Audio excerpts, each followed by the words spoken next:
kemoterapi tu saya jalani macam biasa. Jadi kadang-kadang saya banyak mingle dengan kawan-kawan saya lah. Alhamdulillah saya dikelilingi oleh kawan rakan-rakan dan sahabat-sahabat yang positif, yang sentiasa menyokong, sentiasa memberi moral support kat saya lah. Jadi kalau duduk rumah tu dalam seminggu dia ada je yang call, yang datang ziarah. Jadi saya memang open mind. Saya memang mengizinkan sahabat-sahabat saya datang. Saya tidak berkurung diri, menanggung sendiri, kerana life saya memang sentiasa dikelilingi oleh sahabat-sahabat saya. Sentiasa dalam keadaan saya selalu dengan ramai orang. Jadi saya tak boleh hidup seorang-seorang. Jadi saya perlu keadaan suasana yang saya sentiasa ada orang di samping saya. Jadi alhamdulillah, itulah salah satu juga sebagai motivate saya lah. Sebenarnya sakit ni semua orang diuji dengan kesakitan. Allah kan dah cakap setiap penyakit ada penyembuhnya. Cuma serasi dengan tak serasi, sesuai tak sesuai. Jadi kita kena yakin lah. Dalam perubatan kita kena yakin dengan apa yang kita buat. Jadi kita kena usaha. Kalau A tak boleh, kita kena pergi B, B tak boleh, kena pergi C, sampai kita jumpa keserasian dalam mendapatkan rawatan. Tapi saya bersyukurlah, bila saya jalani rawatan kemoterapi tu, saya sentiasa dikelilingi, saya disupport oleh suami, anak-anak saya, menantu-menantu saya, kawan keluarga saya. Mereka sentiasa memberi saya semangat. Especially masa tu abah saya, arwah abah masih hidup lagi lah. Jadi beliau yang selalu kadang bagi nasihat, bagi semangat kat saya, sebab saya tengok kegigihan beliau tu membuatkan saya begitu sebab saya memandang beliau yang semakin uzur. Itu yang buat saya semangat untuk saya nak bekerja, untuk saya nak membantu beliau, berbakti kepada dia. Sebab saya rasa saya perlu hidup lama lagi, kena memandangkan anak-anak lagi. Jadi saya kata tanggungjawab saya tu ni. Cuma orang kata hidup dan mati itu adalah ketentuan Allah. Siapa kita nak tentukan takdir hidup dan mati kita? Hanya Allah saja. Tak ada siapa yang boleh tentukan takdir hidup kita. Jadi kenapa kita nak serahkan takdir kita pada orang lain? Jadi kita serahkan kepada Allah. Kita hanya mampu usaha saja. Jadi masa kemoterapi tu, kemoterapi kedua, cabaran untuk saya lah bila kedua, apabila proses bila menjalani kemoterapi yang kedua. Bayangkan benda yang saya pada awalnya rasa takut lah, sebab untuk menghadapi keadaan situasi yang berubah, iaitu keadaan rambut saya gugur, saya botak. Just imagine pagi-pagi bila saya tengok cermin dengan keadaan saya rambut selai, saya bergumpal-gumpal rambut. Bila saya mandi, bersihkan, hari ke hari saya tengok rambut saya kepala saya jadi botak lah kan. Jadi sedih lah, menitik juga air mata saya lah. Tapi selalu saya pujuk diri saya. Saya selalu cakap, ya Allah, tak apa, terima kasih ya Allah. Saya cakap kan, saya cakap insyaAllah nanti Allah ganti yang baru. Nanti saya dapat rambut yang baru, rambut yang lebih bersih lagi, saya cakap itu kan. Itulah saya selalu pujuk diri saya sendiri macam tu. Saya selalu macam bercakap dengan diri saya sendiri lah. Saya perlu kuat, kerana anak-anak masih memerlukan saya, masih ramai lagi yang memerlukan saya. Mak bapak saya dah uzur, dah tua, masih memerlukan saya sebagai anak sulung. Mereka masih bergantung kepada saya. Jadi saya perlu kuat untuk hidup, untuk sembuh. Itulah yang jadi motivate untuk saya semua. Saya jalani hari ke hari, daripada satu cycle ke satu cycle, walaupun agak pahit. Bayangkan nak makan dah tak ada selera, tenaga dah tak macam dulu, kita dah tak kuat macam dulu. Jadi saya buat apa yang saya mampu lah. Jadi saya tetap rutin saya tetaplah. Saya seminggu saya rehat, seminggu saya akan keluar bekerja. Sometimes kadang-kadang saya jumpa klien, jumpa customer, sampai customer pun tak tahu yang saya sakit. Proses kemoterapi ni sebab untuk nak mengecutkan ketumbuhan yang sedia ada. Bayangkan daripada kebutuhan saya 5 cm dah pergi kepada 9 cm, jadi nak kena kecutkan tu.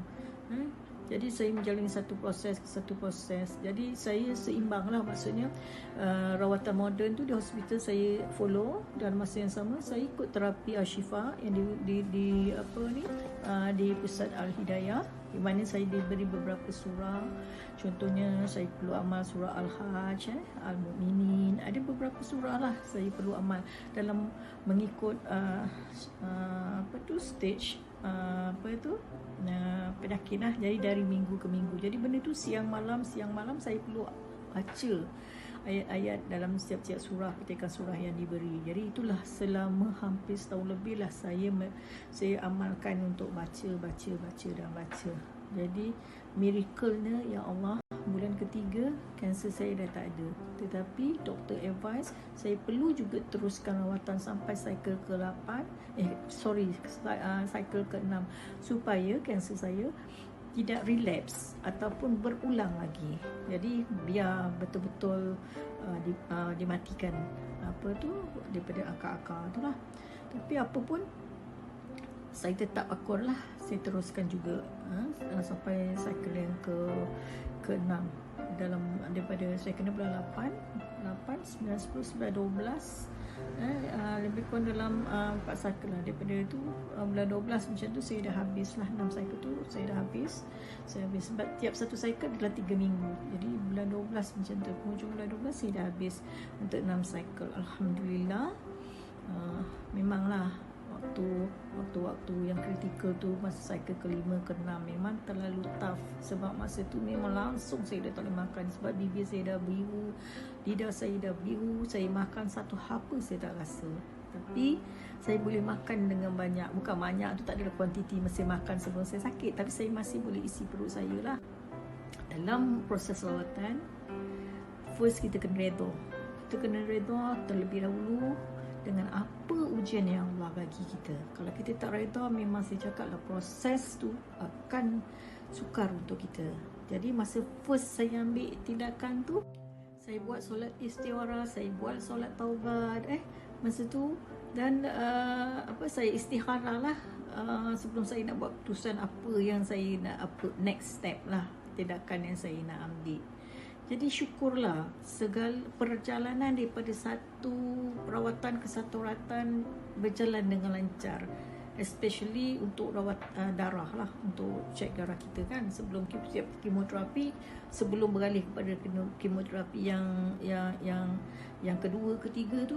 Tiap kali kemoterapi kita kena ada buat pemeriksaan daripada segi jantung, kena cek darah kita cantik ke tak cantik. Kalau semua tu okey, baru kita boleh jalani. Kalau tidak, dia terpaksa tangguh. Yang bila proses tangguh tu yang kadang-kadang kanser cepat merebak, cepat mengganas. Itu yang kadang-kadang sukar untuk diselamatkan. Jadi kes saya ni alhamdulillah, saya rasa mungkin berkat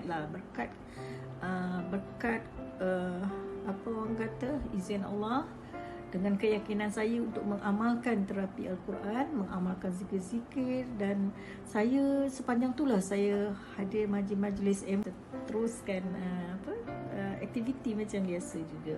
Cuma saya bataskan lah, tak adalah saya aktif saya sebelum sakit. Kalau dulu sebelum sakit saya bekerja, memang saya tak ingat dunia. Saya memang workaholic macam bapak saya, memang jenis kerja memang kalau bagi tugas, bagi kerja, bagi mana, memang saya orang yang memang akan buat sungguh-sungguh kan.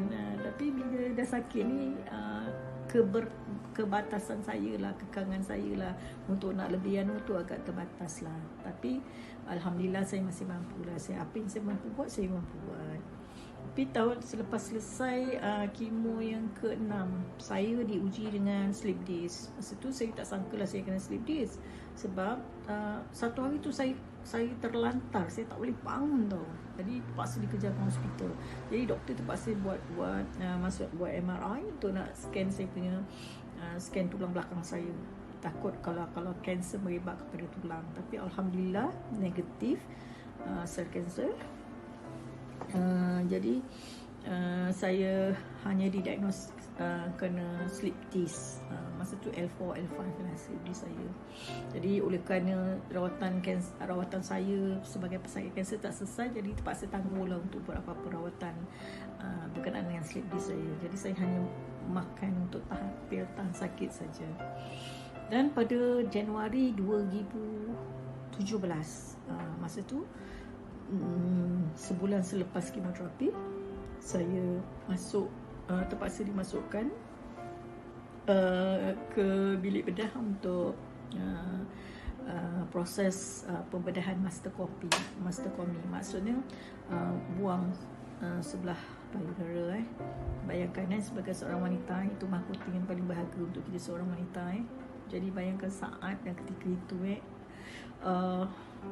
tak terbayang macam mana kita terpaksa berkorban salah satu daripada anggota tubuh badan yang Allah kurniakan. Lahir dengan keadaan sempurna, tiba-tiba kita terpaksa hilang satu mahkota yang begitu berarti bagi seorang wanita. Tapi saya redha lah. Saya cakap satu bahagian tubuh saya dah ke syurga. Apapun, saya tetap bersyukur kerana Allah masih pinjamkan saya nyawa untuk saya teruskan hidup saya. Jadi selepas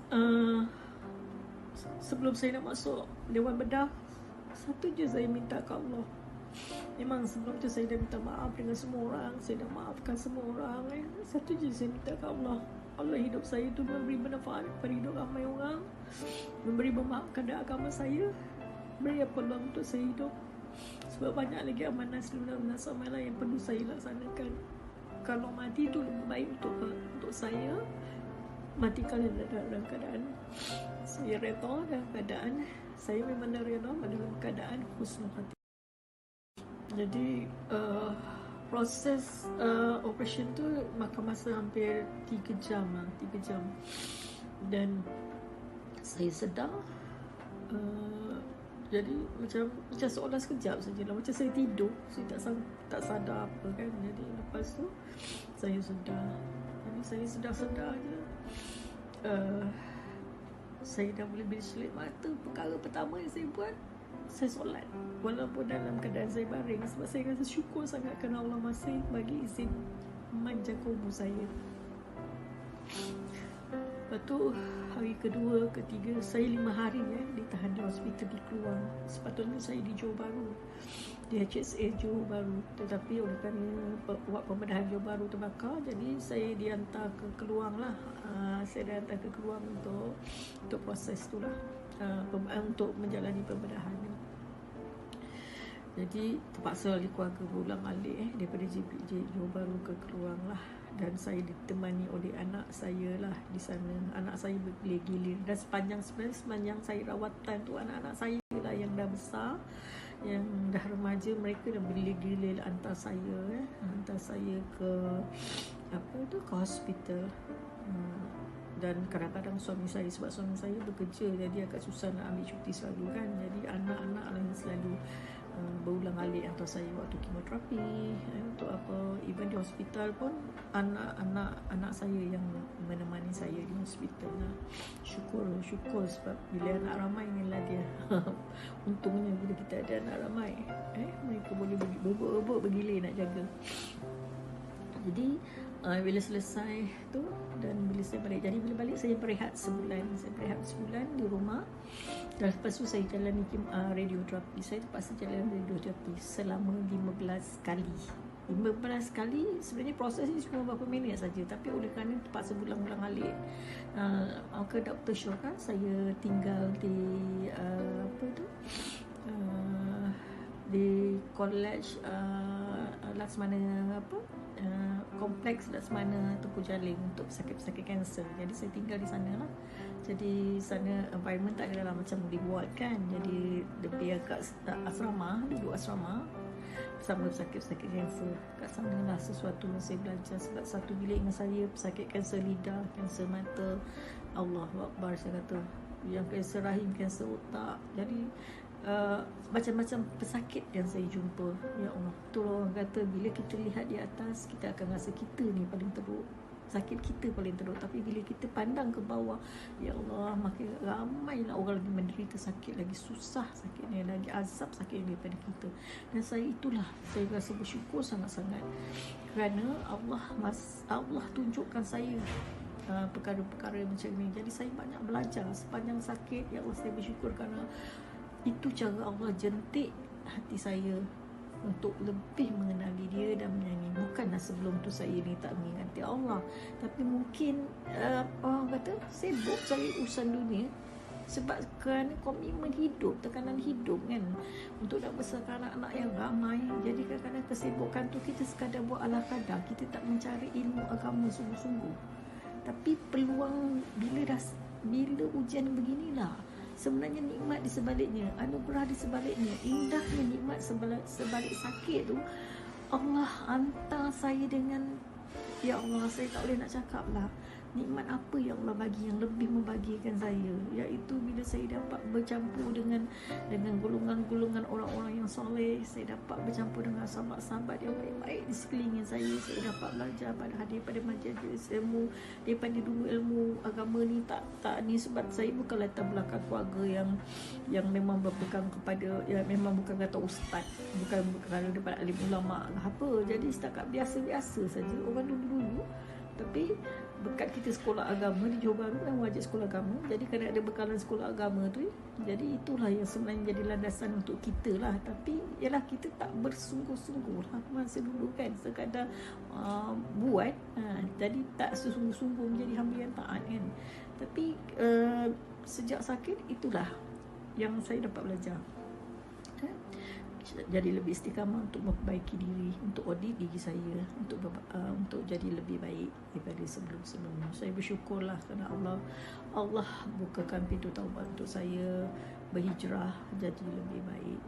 Okey, itulah sedikit tentang perjuangan saya lah sepanjang saya menjalani hidup saya di sebalik tabir saya sebagai seorang pekarya daripada pekarya di Universiti Inspirasi Kisah Hidup. Saya adalah seorang penulis pemula. Jadi karya pertama saya adalah Pengalaman Kasih Sayang, yang mana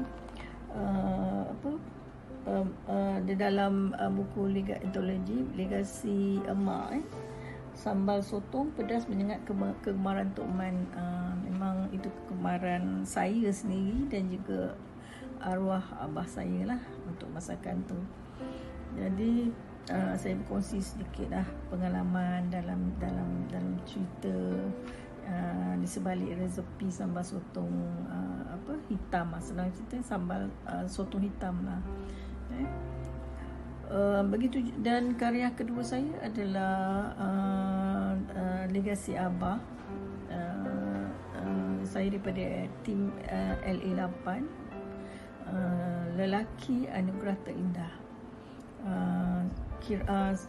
Karya saya adalah bertajuk Hadiah Terindah Kiriman Tuhan, mengisahkan tentang bagaimana abah saya berjuang untuk hidup, menyara anak-anaknya seramai 14 orang. Dalam 14 orang itu dia terpaksa menjaga anak OKU dan dalam masa yang sama menjaga cucu yang yatim, kehilangan bapa. Abah begitu seorang yang gigih, rajin, sangat penyayang walaupun tak banyak cakap. Saya respect sangat. Yang selalu menjadi motivasi, inspirasi kepada saya dan adik-adik dengan sikap tanggungjawab dan amanah dia untuk menyara keluarga. Dia kata orang tak ada istilah manjakan diri lah. Kalau saya tengok sakit pun dia tetap bekerja. Abah jarang nak masuk hospital keluar masuk hospital ke tidak. Sehingga usianya 70 tahun dia masih lagi bekerja memandu lori. Walaupun ditegur oleh anak-anak dengan alasan dia nak membantu keluarga. Jadi dalam legasi buku Legasi Abah 8, saya ada berkongsi lah di sebalik cerita karya semasa abah saya sakit, dan sampai saat terakhir. Dan saya rasa bertuah kerana Allah izinkan saya untuk menghadap ataupun menemani abah di saat-saat akhir hayatnya. Dan saya lah orang yang terakhir yang menghadap dan membantu dia mengucap kalimah la ilaha illallah di saat sakratul maut. Dan itulah pertama kali saya melihat orang nazak. Jadi memang cukup-cukup terkesan hingga saat ini apabila saya membayangkan situasi itu, menjadi pengajaran kepada saya tentang saat-saat kematian. Tapi saya bersyukur Allah muliakan pemergian abah di pagi Jumaat pada 14-19 September 2018. Rasa macam baru lagi sebenarnya abah pergi. Terasa rindu tu masih belum hilang lagi. Terngiang-ngiang suara abah untuk dengan pesanan dia, kerana itulah menjadi penguat untuk saya, semangat untuk saya untuk terus berjuang, berjuang untuk kekal dan sihat. Ajal maut semua adalah di tangan Allah. Kita hanya mampu berusaha, berdoa. Jadi mudah-mudahan dengan perkongsian saya ini memberi manfaat dan inspirasi kepada ramai orang di luar sana. Sakit itu adalah ujian yang Allah tetapkan. Setiap orang akan akan menghadapi ujian-ujian itu. Cuma berbeza sajalah keadaan ujian yang Allah turunkan, rasanya mengikut kemampuan hamba-Nya. So stay safe di musim pandemik ini. Lockdown diri, jaga SOP, jaga kesihatan. Jadi macam saya ni dah bukan as a cancer survivor, orang kata dalam kategori agak berisiko, tetapi pergantungan saya lebih kepada Allah. Sebab apa yang musibah yang berlaku ini semua adalah atas kehendak-Nya. Sama-samalah kita berdoa agar kita semua mampu untuk berhadapan dengan ujian seberat ini. Rasanya hanya setakat ini saya berkongsi.